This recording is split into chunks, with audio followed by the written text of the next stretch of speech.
Welcome to beat the street. आज हम बात करने वाले हैं एक ऐसी कंपनी के बारे में जिसका नाम है भारती एयरटेल, जो कि शायद अभी नंबर 1 टेलीकॉम कंपनी है। अभी नंबर 1 टेलीकॉम कैसे है, उसके पीछे रीजंस है क्योंकि वो एक एक्टिव सब्सक्राइबर्स, जो कि एक्टिव कस्टमर्स के उसमें वो नंबर 1 पे है।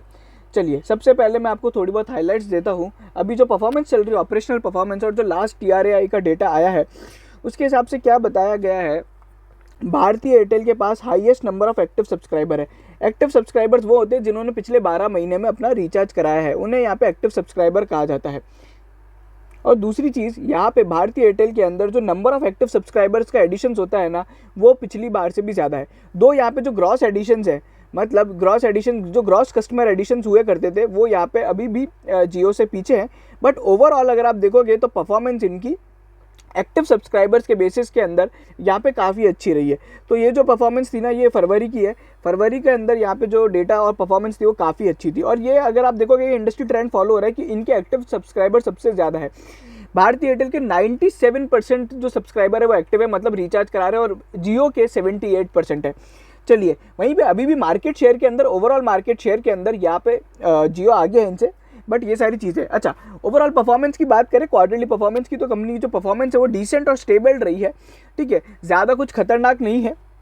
ठीक है, अगर हम YoY बेसिस पे बात करें तो भारतीय एयरटेल का रेवेन्यू 25,000 करोड़ का है, 17% से बढ़ा है।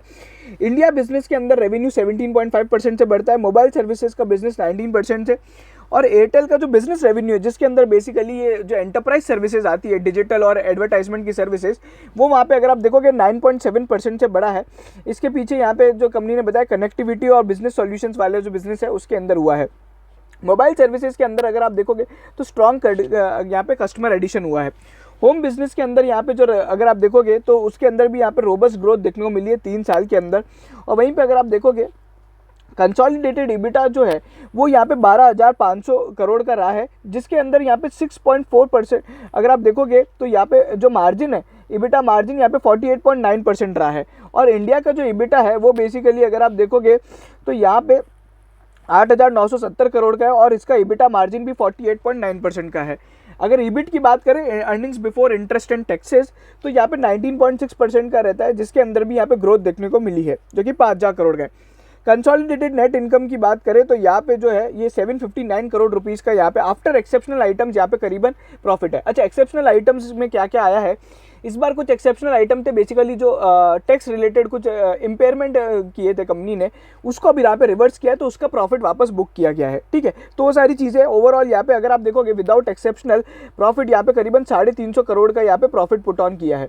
तो ये सारी चीज़ें। अच्छा, यहाँ पे अगर आप देखोगे तो इनकी जो ओवरऑल कस्टमर है, 4G कस्टमर 179 मिलियन है, जो कि 13.7 मिलियन से बड़े हैं। 43 मिलियन से यहाँ पे YoY बेसिस पे बढ़े। ARPU, जो कि बहुत इंपॉर्टेंट फैक्टर होता है, 145 का ARPU रहा है। जियो का इस बार ARPU 138 का था। तो इंडस्ट्री के यहाँ पे ARPU से यहाँ पे बेहतरीन है। आपको पता है वोडाफोन का ARPU तो इतना आ ही नहीं सकता, वो तो 120 के ARPU पे काम करने वाली कंपनी है। हाईएस्ट एवर कस्टमर एडिशन है इनके होम बिजनेस के अंदर। अगर आप देखोगे तो ओवरऑल यहाँ पे 3 मिलियन कस्टमर का मार्क इनने क्रॉस कर लिया है। डिजिटल एसेट्स के अंदर भी यहाँ पे अगर आप देखोगे 200 मिलियन एक्टिव यूजर्स है। ठीक है, फिर यहाँ पे कंपनी ने अगर आप देखोगे तो करीबन 18,700 करोड़ के यहाँ पे स्पेक्ट्रम एक्वायर किए हैं, जिसके कारण यहाँ पे इनका ओवरऑल जो नेटवर्क है बहुत स्ट्रांग हो गया है। तो यहाँ सारी चीज़ें अगर आप देखोगे 16 कंट्रीज़ में इनका यहाँ पे बिजनेस है। बेसिकली सबसे ज़्यादा बिजनेस अफ्रीका से आता है, ठीक है, जो कि हाईली प्रॉफिटेबल बिजनेस है। उसके बाद अगर आप देखोगे तो साउथ अफ्रीका से आता है, फिर यहाँ पे इंडिया से है, और उसके बाद रेस्ट ऑफ द वर्ल्ड से। तो ये 3 जगह से मेजर बिजनेस होता है। यहाँ पे अगर आप देखोगे 471 इनके मिलियन टोटल कस्टमर्स हैं। बाकी रेवेन्यू और EBITDA की हम बात कर चुके हैं। अच्छा, EBITDA पिछले बार से YoY बेसिस पे 28.9% से बढ़ा है। और वहीं पे अगर आप देखोगे तो जो कि मैं बताया था 322 करोड़ का इनका बिफोर एक्सेप्शनल आइटम का यहाँ पे नुकसान प्रॉफिट है, और आफ्टर एक्सेप्शनल आइटम 755 करोड़ है। तो अपने लिए जो सही परफॉर्मेंस है जज करने के लिए 322 करोड़ है, क्योंकि एक्सेप्शनल आइटम एक बार नहीं, मतलब बार बार नहीं होता है, और बल्कि वो वन टाइम होता है, और वो बार बार कभी रिपीट नहीं होगा। और वहीं पे अगर आप देखेंगे कैपेक्स स्पेंड वगैरह कंपनी ने किया है। अच्छा, इंडिया अफ्रीका की जो पोजीशन है, आपको मैं बता दूं कि जो इंडिया का बिजनेस है वो अभी भी लॉस पुट ऑन कर रहा है। ये हम लोग यहाँ पे इसका देखेंगे, बट अफ्रीका के बिजनेस के प्रॉफिट के कारण यहाँ पे ओवरऑल कंपनी प्रॉफिट में चल रही है। और ये हर बार देखा गया पिछले 2 क्वार्टर से यहाँ पे जो कंपनी ने, ये अभी कंपनी का दूसरा क्वार्टर है जहाँ पे कंपनी ने प्रॉफिट पुट ऑन किया है। पिछली बार भी यही हुआ था कि इंडिया के बिजनेस में अभी भी लॉस देखने को मिल रहा है। ओवरऑल यहाँ पे अभी भी प्रॉब्लम है। ओवरऑल इंडिया के अंदर जो कस्टमर्स है वो यहाँ पे 350 मिलियन है, और ये सारी चीज़ें हैं। अच्छा, हाइलाइट्स फॉर द ईयर अगर आप देखते हो तो कंसोलिडेटेड रेवेन्यू यहाँ पे 18% से बढ़ता है, और वहीं पे EBITDA अगर आप देखोगे तो मैंने बात की थी। अच्छा, नेट लॉस जो पूरे साल के लिए है अगर आप देखोगे तो यहाँ पे 15,000 करोड़ का नेट लॉस है अगर आप देखते हैं तो यहाँ पे, और वहीं पे बिफोर एक्सेप्शनल आइटम 1150 करोड़ का। एक्सेप्शनल आइटम तो मैं बता चुका हूँ, ओवरऑल यहाँ पे इतने चीज़ें नहीं है, ठीक है। तो यहाँ पे अभी आप देखोगे तो नेट लॉस बेसिकली ये पूरे साल के लिए तो काफ़ी ज़्यादा है, बट यहाँ पे जो पिछले 2 क्वार्टर की परफॉर्मेंस है वो काफ़ी अच्छी रही थी। तो ये सारी चीज़ें, फिर अभी यहाँ पे अगर आप देखोगे ओवरऑल यहाँ पे थोड़ा बहुत रिजल्ट पे यहाँ पे ये सारी चीज़ें बताई है। तो कंपनी ने अगर आप देखोगे तो जो एवरेज डेटा पर यूज़र है वो यहाँ पे अगर आप देखोगे वो यहाँ पे 16.4 GB पर मंथ है, और वहीं पे 4G कस्टमर यहाँ पे जो इंक्रीज़ हुए हैं 31% से इंक्रीज़ हुए हैं। और वहीं पे इंडिया का जो रेवेन्यू है आप देखोगे तो यहाँ पे ARPU पे भी अपने बात करी है, ये सारी चीज़ें हो रही है। और वहीं पे अगर आप देखोगे मोबाइल डेटा का ट्रैफिक जो है वो हेल्दी ग्रोथ देखने को मिली है 43% से। यहाँ पे अगर आप देखोगे तो 43% से मोबाइल डेटा के अंदर अच्छी खासी ग्रोथ देखने को मिली है। और वहीं पे अगर आप देखोगे तो कंपनी के यहाँ पे 8,300 टावर्स कंपनी ने इस बार ऐड किए हैं, जो ये सारी चीज़ें बताती है। और वहीं पे अगर आप देखोगे एयरटेल बिजनेस के अंदर कौन कौन से बिजनेस आते हैं, साइबर सिक्योरिटी, क्लाउड सिक्योरिटी और एंटरप्राइज सॉल्यूशंस, और यहाँ पे जो बेसिकली एडवर्टाइजमेंट एयरटेल ऐड की जो बात करी थी वो सारे बिजनेस यहाँ पे आते हैं। फिर अगर आप देखोगे डिजिटल टीवी जो कि ख़राब बिजनेस है, जिसके अंदर थोड़ी बहुत प्रॉब्लम्स है, और होम बिजनेस के अंदर भी यहाँ पे थोड़ी बहुत ही डिसेंट परफॉर्मेंस है, ठीक है। वहीं पे अगर अपन देखते हैं कंसोलिडेटेड EBITDA की मैं बात कर चुका हूँ। अच्छा, नेट डेप्ट टू यहाँ पे अगर आप देखोगे तो ये जो रेशो है इसके बारे में अपन अगर देखें तो नेट डेप्ट टू अगर यहाँ पे जो एनुअलाइज्ड EBITDA का रेशो है वो यहाँ पे 2.95 टाइम्स रहा है। पिछली बार से अगर आप कंपेयर करते हो तो यहाँ पे 3.19% रहा है। बट ओवरऑल अगर आप देखोगे तो यहाँ पे जो AGR ड्यूज को अगर अपन हटा दे तो यहाँ पे जो EBITDA रेशो आता है, नेट डेप्ट टू EBITDA रेशो 2.46 टाइम्स आता है, वो यहाँ पे ओवरऑल ये इसकी स्थिति है। अच्छा, मैं आपको बता दूं कंपनी की डेप्ट बड़ी है, ठीक है, बट EBITDA अच्छे होने के कारण नेट डेप्ट टू EBITDA का रेशो बढ़िया बैठ रहा है। और वहीं पे अगर आप देखोगे तो यहाँ पे एक और चीज़ जो हो रही है कि EBITDA नेट डेप्ट क्यों ज़्यादा बढ़ा है, क्योंकि इस बार यहाँ पे ऑक्शन से तो कंपनी को डेप्ट ज़्यादा उठाना पड़ा है, तो वो सारी चीज़ें। अच्छा, मैनेजमेंट का यहाँ पे कमेंट देख लेते हैं कि कमेंट क्या है एक बार। सबसे पहले अगर आप देखोगे कंपनी के जो MD और CEO हैं गोपाल विट्ठल, तो उन्होंने बोला है कि यहाँ पे उनके मोबाइल रेवेन्यू के अंदर 19% की ग्रोथ है, और वो सारी चीज़ें जो कि ओवरऑल परफॉर्मेंस है। और we are beginning to strong traction of monetization of these assets, our digital assets, यहाँ पे जो कंपनी की थोड़ी बहुत डिजिटल है और एंटरप्राइज सेगमेंट के एसेट्स है, तो वो यहाँ पे आने वाले टाइम में बेचेंगे, जिसके कारण ओवरऑल यहाँ पे बिजनेस वो लोग यहाँ पे बैलेंस शीट में जो लेवरेज है उसको कम कर पाएंगे, बेसिकली डेप्ट वगैरह को कम कर पाएंगे, और वो सारी चीज़ें। और बाकी यहाँ पे अगर आप देखते हैं ये कंपनी का चिट्टा बिट्टा है। कस्टमर बेस के बाद यहाँ पे कंपनी ने बताया कि कैसे यहाँ पे ओवरऑल मिलियंस में कस्टमर बेस है। तो यहाँ पे साउथ एशिया के अंदर यहाँ पे थोड़ी बहुत प्रॉब्लम थी, बाकी अफ्रीका के अंदर 6.9% की ग्रोथ है कस्टमर बेस में अगर आप देखते हो Q-on-Q बेसिस पे और Y-on-Y बेसिस पे अगर अपन देखें तो ये सारी चीज़ें थी। और ओवरऑल यहाँ पे अच्छी खासी ग्रोथ है 11% की, और ये सारी चीज़ें थी। अच्छा, अब थोड़ी बहुत और यहाँ पे चीज़ें जानेंगे एकदम डिटेल में। तो ये कंपनी का है ना एकदम मस्त चार्ट है, इसके अंदर बहुत सारी चीज़ें आपको पता पड़ेगी। सबसे अच्छी जो मेरे को चीज़ लगी ना, ऑपरेटिंग फ्री कैश फ्लो। यहाँ पे अगर आप देखोगे कैश फ्लो यहाँ पे कंपनी के पॉजिटिव आए हैं, जो कि अगर आप देखते हो मार्च 21 में यहाँ पे रहे हैं। और पिछले साल अगर हम बात करें यहाँ पे ओवरऑल भी यहाँ पे साल के लिए भी यहाँ पे कैश फ्लोज काफ़ी अच्छे रहे हैं। तो कैश फ्लोज यहाँ पे अच्छे रहे हैं, और यहाँ पे कंपनी ने ये ऐसा नहीं है कि कैश फ्लोज यहाँ पे कैपेक्स के कारण कम हुए, मतलब बढ़ गए। कंपनी ने कैपेक्स भी उतना ही किया है, बट यहाँ पे ओवरऑल कैश फ्लोज भी यहाँ पे अच्छे रहे हैं। तो ये कंपनी की यहाँ पे बेसिकली परफॉर्मेंस है। वहीं पे अगर आप देखते हो तो इस चार्ट के अंदर आपको यहाँ पे EBITDA मार्जिन्स भी नजर आएंगे। तो EBITDA मार्जिन की अगर हम बात करते हैं तो यहाँ पे अगर आप देखोगे EBITDA मार्जिन्स, तो ये कंपनी के EBITDA मार्जिन्स जो हैं वो आप यहाँ पे देखोगे तो 48.9% का EBITDA मार्जिन है, जो पिछले 5 क्वार्टर में नहीं आया था, ठीक है। और पूरे साल की भी बात करो आप यहाँ पे 45.9% का EBITDA मार्जिन पुट ऑन किया है। EBIT मार्जिन तो ठीक है, वो तो इससे इतना इम्पैक्ट नहीं आता है, बट यहाँ पे अगर आप NP मार्जिन तो देखोगे, नेट प्रॉफिट मार्जिन, वो कंपनी का नेगेटिव रहा है। बट यहाँ पे पिछली बार अब यहाँ पे जो ये पॉजिटिव टर्न हुआ है, क्योंकि कंपनी नेट प्रॉफिट में आ गई थी। नेट डेप्ट टू EBITDA का जो रेशो है वो आप देखते जाओगे तो बेसिकली कम होता जा रहा है, और यही यहाँ पे इंपॉर्टेंट है। अगर ये कम होता है तो अच्छा है। वहीं पे अगर आप देखोगे तो इंटरेस्ट कवरेज रेशो तो वो बढ़ता जा रहा है, जो कि यहाँ पे एक इंपॉर्टेंट बात है। वहीं पे अगर अपन देखिए ROE जो है अपना रिटर्न ऑन कैपिटल एम्प्लॉयड, क्योंकि कंपनी तो लॉस में तो अपन ज़्यादा इसको जज नहीं कर पाएंगे, इस बार के लिए 7.4% रहा है, जो पिछले 3 साल से ज़्यादा रहा है। और यहीं पे अगर हम बात करें ROE, यहाँ पे जो ROCE जो था 8.9% है इस क्वार्टर के लिए। और वहीं पर अगर आप देखते हो तो ये इनकी सारी चीज़ें। अच्छा, पी रेशो अभी इसका कैसे आप कैलकुलेट तो नहीं कर पाओगे, बट यहाँ पे अगर अपन पीबी रेशो वगैरह मैं आपको बता दूंगा कि कितना आ रहा है। और ईवी टू इबिटा रेशो 8.6 है, जो कि डिसेंट वैल्यूएशन है, अच्छी खासी यहाँ पे सारी चीज़ें हो रही है। तो ये थी ओवरऑल परफॉर्मेंस, ये आप देख सकते हो। हाँ, पिछले क्वार्टर से यहाँ पे कंपैरिजन अगर किसी को करना है तो यहाँ पे मैं आपको बता देता हूँ कि टोटल जो रेवेन्यू है पिछले क्वार्टर से कम हुआ है। और वहीं पे अगर अपन बात करें कंपनी के जो यहाँ पे अगर आप देखोगे नेट इनकम की, तो यहाँ पे पिछली बार से यहाँ पे कंपनी की परफॉर्मेंस खराब रही है। तो क्यू ऑन क्यू परफॉर्मेंस खराब रही है। नेट डेप्ट की जो कि मैं बात कर रहा था आपको, तो नेट डेप्ट यहाँ पे अभी अगर आप देखोगे तो कंपनी का यहाँ पे डेप्ट बढ़ गया है और वो सारी चीज़ें हो रही है। और यहाँ पे अगर आप देखोगे 5,89,000 मिलियन का यहाँ पे कंपनी का ओवरऑल बेसिकली ये नेटवर्थ है। तो ये सारी चीज़ें थी, ठीक है। और जैसा कि मैं आपको बताया था कि इंडिया का जो बिज़नेस है ना वो अब भी यहाँ पे लॉस मेकिंग है। तो यहाँ आप देखोगे तो ये कंपनी ने जो प्रॉफिट आफ्टर टैक्स है यहाँ पे प्रॉब्लम है, ठीक है। तो यहाँ पे अभी भी ये जो है प्रॉफिट आफ्टर टैक्स अभी भी लॉस में है, ठीक है। तो ये सारी चीज़ें हो रही है। और यहाँ पे अगर आप देखते हो तो ये जो एक्सेप्शनल आइटम्स जो मैंने बताया इस बार जो काम कर रहे हैं वो ये हैं। और ओवरऑल बिफोर एक्सेप्शनल आइटम भी अपन ने बात करी कैसी परफॉर्मेंस है। तो यहाँ पे ये सारी चीज़ें थी जो कंपनी के यहाँ पे प्रॉब्लमेटिक सिचुएशंस में थी। अच्छा, ये वाला बिजनेस पहले भी इंडिया का बिजनेस लॉस में था, बट यहाँ पे अगर आप देखोगे एक अच्छी चीज़ है कि लॉस पिछली बार से यहाँ पे काफ़ी कम हुआ है, बट यहाँ पे कंपनी के रेवेन्यू के अंदर काफ़ी इंक्रीज देखने को मिला है। तो ये काबिले तारीफ है, कंपनी अपने लॉस को रिड्यूस कर रही है इंडिया के बिजनेस को। और जैसे ही आने वाले टाइम में कंपनी के जो ओवरऑल लॉस यहाँ पे खत्म होते हैं इंडिया के बिजनेस को, तो एक अच्छी खासे अप्रूवमेंट देखने को मिल सकते हैं। और बाकी कंपनी ने बहुत सारी डिटेल सर्विस दी है, B2B और B2C में कैसी परफॉर्मेंस रही है वो सारी चीज़ें, home business, digital TV services का जो बिजनेस है वो सारी चीज़ें। फिर B2B जो है ये सबसे इंपॉर्टेंट बिजनेस है जो आने वाले टाइम में इसके अंदर बहुत ट्रैक्शन देखने को मिलेगा।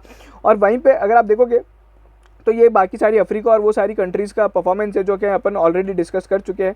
मोबाइल बिजनेस में अपन बात कर चुके हैं यहाँ पे जो रेवेन्यू। अच्छा, यहाँ पे एक इंपॉर्टेंट बात है, ARPU जो इस बार 145 का है वो पिछली बार यहाँ पे 166 का था। तो ARPU के अंदर यहाँ पे ओवरऑल प्रॉब्लम रही है, ठीक है।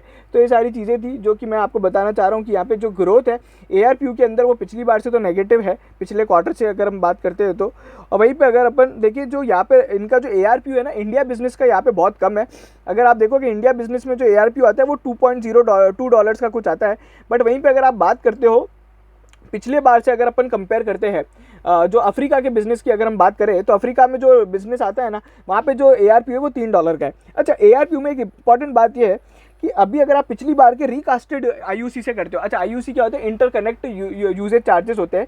वो बेसिकली अब यूजेज चार्जेस TRAI ने हटा दिए। अगर उन चार्जेस को हटाने के बाद यहाँ पे ARPU की परफॉर्मेंस देखोगे तो यहाँ पे अच्छी रही है, जो कि एक डिसेंट है, ठीक है।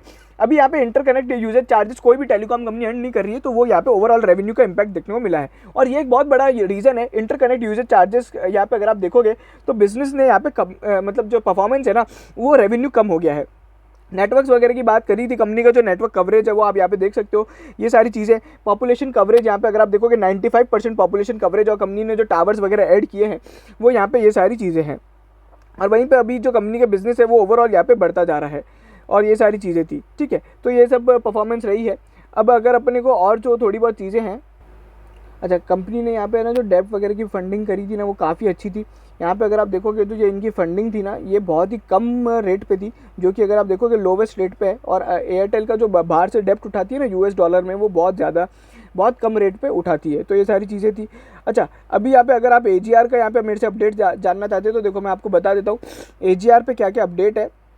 कंपनी ने जो अपना AGR है, तो कंपनी के अभी AGR में ना 2-3 केस चल रहे हैं। एक लगभग इनका जो टोटल AGR ड्यू है वो करीबन है ना 44,000 करोड़ के लगभग कुछ है, मुझे फिगर एग्जैक्टली याद नहीं है, बट मैंने अपने लास्ट वीडियो में बताया था कि यहाँ पे अभी 2 केस चल रहे हैं। एक तो मिस कैलकुलेशन का केस है जहाँ पे एयरटेल बोल रहा है कि लगभग है ना उनका जो AGR है वो 18,000 करोड़ का कुछ है, और ऐसा कुछ उन्होंने बताया है, I don't know exact figure, ठीक है। तो वो एक मिस कैलकुलेशन का केस है, उसका अगर यहाँ पे पॉजिटिव आउटकम आता है तो वो एक बहुत अच्छी चीज़ होगी। दूसरा एक केस चल रहा है कि यहाँ पे कंपनी को बोला गया है, DOT बोल रहा है कि 10% आपको AGR चुकाना है, ठीक है। AGR चुकाना है 10% ऑफ नेट ड्यूज, आज जो ड्यूज है ना उसका। और यहाँ पे बाकी सब टेलीकॉम कंपनीज क्या बोल रही है, टोटल AGR ड्यूज का 10% चुकाना है। और ये हम लोग ने सबसे पहले ना हमारे एक वीडियो में बताया था कि यहाँ पे एयरटेल को AGR ड्यूज नहीं चुकाने, क्योंकि उसने ऑलरेडी अपने टोटल AGR ड्यूज का 10% बता दिया है। और ये हम लोग ने सबसे पहले यहाँ पे हमारे वीडियो में बताया था और ये सारी चीज़ें बताई थी। ओवरऑल कंपनी की पोजीशन अगर आप देखोगे तो यहाँ पे परफेक्ट है एज कम्पेयर टू, अगर आप वोडाफोन से बात करते हो, कंपेयर करते हो। और वोडाफोन लगातार यहाँ पे प्रॉब्लमेटिक सिचुएशन में जाती जा रही है, उसका शेयर प्राइस टूटता जा रहा है, उसने फंडिंग नहीं उठाई, और जब तक ये फंडिंग नहीं उठाएगी ना तो यहाँ पे ये एयरटेल पे यहाँ पे एक इम्पैक्ट, पॉजिटिव इम्पैक्ट होगा। और जैसी वोडाफोन के अंदर कोई फंडिंग आती है, वो 25,000 करोड़ की जो बातें चल रही है, वो फंडिंग अगर इनको मिल जाती है वोडाफोन को, तो थोड़ा भारतीय एयरटेल के लिए नेगेटिव रहेगा। ओवरऑल आप यहाँ पे देखोगे तो परफॉर्मेंस यहाँ पे अच्छी रही है। पी रेशो, पीबी रेशो हम लोग ने काफ़ी चीज़ें डिस्कस करी है, ठीक है। वैल्यूएशंस वगैरह में भी अपन ने देख लिया है। यहाँ पे अगर आप देखोगे तो इनकी वैल्यूएशंस भी यहाँ पे बहुत ही कम है, ठीक है। अभी यहाँ पे कंपनी ने थोड़ा बहुत अपना एयरटेल एड्स वगैरह का भी यहाँ पे बिजनेस वगैरह चालू किया था, और वो सारी चीज़ें थी। अच्छा, यहाँ पे अगर आप देखोगे ना तो नेटवर्थ जो रही है ना, वो कंपनी के पिछले साल से यहाँ पे ख़राब रही है। नेटवर्थ की मैं बात कर रहा हूँ, वो परफॉर्मेंस थोड़ी डिग्रेड हुई है। और एक और जो चीज़ है, प्राइस टू बुक रेशो लगभग 6 के करीब बैठता है, ठीक है। और ये सारी चीज़ें अभी यहाँ पे बात करोगे अपन शेयर होल्डिंग पैटर्न में, तो शेयर होल्डिंग में अगर आप देखोगे तो प्रमोटर्स लगातार यहाँ पे स्टेक बेचते आए हैं। इसके पीछे मेजर रीज़न है भारतीय एयरटेल को अपनी जो होल्डिंग कंपनी है भारतीय एंटरप्राइज और भारतीय टेलीकॉम लिमिटेड, उसका यहाँ पे डेप्ट को कम करना है, ओवरऑल डेप्ट को कम करना था। और वो सारी चीज़ें कंपनी कर रही है, डीलेवरेजिंग कर रही है प्रमोटर लेवल पे। तो ये सारी चीज़ें, FII का स्टेक बढ़ गया है बिकॉज ऑफ क्यों, यहाँ पे अगर आप देखोगे MSCI ने इसकी यहाँ पे जो वो थी, इसका वेटेज बढ़ा दिया है, जिसके कारण यहाँ पे ये सारी चीज़ें हो रही है। DII ने अपना स्टेक बेचा है। पब्लिक शेयर होल्डिंग में अगर आप देखोगे तो यहाँ पे जो है बेसिकली गवर्नमेंट ऑफ सिंगापुर का 1.33% स्टेक है, जो पिछली बार से थोड़ा कम हुआ है। DII में अगर हम बात करें, यहाँ पे 3.42% LIC का स्टेक है, अगर आप देखोगे तो ये कंपनी का स्टेक है। और वहीं पर अगर आप देखोगे ये थोड़ा बहुत यहाँ पे ऊपर नीचे हुआ है। अच्छा, बाकी अगर आप देखते हो तो सभी यहाँ पे अगर अपन देखें, ये SBI मैग्नम इक्विटी फंड ने अपना पैसा उठाया है, और वहीं पे अगर अपन देखें फ्रैंकलिन टेम्पल्टन ने अपना स्टेक कम किया है। तो ये सारी चीज़ें ओवरऑल मैं आपको हमेशा बोलता आया हूँ कि कभी भी किसी बड़े आदमी का यहाँ पे अपने को ट्रेडिंग पैटर्न बिल्कुल कॉपी नहीं करना है, ठीक है। वो कंपनियां, वो लोग बहुत बड़े लेवल पे करते हैं, अपने को कोई भी वो बड़ा आदमी खरीदता है तो एक अच्छी बात होती है, बट यहाँ पे पूरा का पूरा कॉपी नहीं करना है। चलिए, अब यहाँ पे सबसे इंपॉर्टेंट बात पे आ जाते हैं। भैया आपने सब कुछ बता दिया, क्या करना चाहिए। देखो 560 का यहाँ पे 550 का भाव चल रहा है, ठीक है। और लगभग ये स्टॉक ने कुछ ज़्यादा मूवमेंट नहीं दिखाया, पिछले 3 महीने में भी कुछ ज़्यादा मूवमेंट नहीं दिखाया। और यहाँ पे 600 रुपये का एक ऊपरी एक वो है जोन, ठीक है। तो अब मैं आपको एक चीज़ बता देता हूँ, अगर आप देखना चाहते हो तो अभी क्या करना चाहिए, रिजल्ट अच्छे हैं, इसके चलते एक अच्छा खासा मूवमेंट देखने को मिल सकता है। तो यहाँ पे 580 से 575 तक के एक लेवल्स देखने को मिल सकते हैं। उसके बाद जो सीधा लेवल आएंगे वो 600 रुपये के लेवल आएंगे। स्टॉप लॉस क्या रहेगा, 525 का जो एक रिसेंट लो अभी बनाया था कंपनी ने, 525 का स्टॉप लॉस के साथ अपने को काम करना है, ठीक है। तो ये था पूरा शॉर्ट टर्म टारगेट। और किसी को भी लॉन्ग टर्म के लिए अगर ऐड होना है ना, तो 525 एक अच्छा लेवल है और 500 रुपये एक अच्छा लेवल है, ठीक है। बट यहाँ पे ओवरऑल कंपनी की जो सिचुएशन है ना, फाइनेंशियल कंडीशन पिछले साल से और पिछले क्वार्टर से यहाँ पे इंक्रीज होती हुई आई। अगर आप क्यू ऑन क्यू परफॉर्मेंस देखो ना लॉन्ग टर्म के लिए, पिछले 4 क्वार्टर की परफॉर्मेंस देखोगे तो यहाँ पे 2 क्वार्टर में कंपनी ने यहाँ पे प्रॉफिट पुट ऑन किया है। तो ये थे शॉर्ट टर्म टारगेट 600 रुपये के रहेंगे। Long term target I am very very bullish on one of this stock, तो ये है 750 का मेरा टारगेट है। और भारतीय एयरटेल अगर मैं आपको बताऊं, संजीव बासिन जी का भी one of the favourite stock है। तो ये बहुत ही शानदार कंपनी, आने वाले टाइम में ये परफॉर्मेंस अच्छी करेगी। ऑपरेशनली मैं आपको बताया था, एक्टिव सब्सक्राइबर के मामले में बहुत आगे, जियो से भी, ARPU के मामले में भी आगे है, और सारी चीज़ें कंपनी परफॉर्म कर रही है। थोड़ी बहुत AGR की प्रॉब्लम जो अगर दूर हो जाती है, अगर सुप्रीम कोर्ट का यहाँ पे जजमेंट इनके फेवर में आ जाता है, तो ये सारी चीज़ें हैं। बाकी इनकी बैलेंस शीट स्ट्रांग है, इनके पास फंडिंग वगैरह है। ये 10 साल में इनने सबसे कम भाव में, यहाँ पे अगर आप देखोगे ना, तो सबसे कम इंटरेस्ट रेट में ये लोग पैसा उठाते हैं। तो इनकी बैलेंस शीट बहुत स्ट्रांग है, और वो सारी जो इनकी चीज़ें हैं ना, वो इनको यहाँ पे वोडाफोन से आगे बनाती है। अगर वोडाफोन की कल को यहाँ पे फंडिंग आती है तो वो एक प्रॉब्लमेटिक रहेगा, भारतीय एयरटेल के लिए नेगेटिव हो जाएगा। बट मैं एक्सपेक्ट कर रहा हूँ, अभी यहाँ पे जो सिचुएशन है थोड़ी प्रॉब्लमेटिक हो रही है वोडाफोन के लिए। Overall I am very bullish. Short term 600 का टारगेट है, 750 का यहाँ पे एक लॉन्ग टर्म टारगेट है। और अगर आपको वीडियो पसंद आया तो लाइक कीजिए, शेयर कीजिए सभी भारतीय एयरटेल के शेयर होल्डर्स के साथ। सब्सक्राइब जरूर कीजिएगा हमारे चैनल को, हमारे टेलीग्राम चैनल को ज्वाइन करें। कोई भी स्टॉक मार्केट की क्वेरी हमें व्हाट्सएप करें। और इसी तरह के स्टॉक टिप्स और स्टॉक एनालिसिस जो कि यूट्यूब पे पहली बार कर रहे हैं, तो आप हमें यहाँ पे सब्सक्राइब जरूर कीजिए। और हम लोग, मैं आपको बता दूं कि हमारा जो टेलीग्राम चैनल है वो एक ऑटोमेटेड न्यूज़ फीड है, जहाँ पे हम लोग AI बेस्ड है, वो वहाँ पे सॉफ्टवेयर से सारी न्यूज़ ऑटोमेटिक बेसिस पे अपडेट होती है, कॉन कॉल, ब्रोकरेज रिपोर्ट्स वगैरह वगैरह सारी चीज़ें जो टेलीग्राम पे पहली बार हो रहा है। व्हाट्सएप की जो हमारी सर्विस है, जो कि स्टॉक रिलेटेड सपोर्ट क्वेरी है, वहाँ पे आप कोई भी स्टॉक में फंसे हुए तो आप हमसे पूछ सकते हैं। और ये हम लोग बिल्कुल फ्री ऑफ कॉस्ट करते हैं हमारे सब्सक्राइबर के लिए, तो चैनल को सब्सक्राइब जरूर कीजिएगा। और ये सारी चीज़ें हैं। आपका बहुत बहुत धन्यवाद।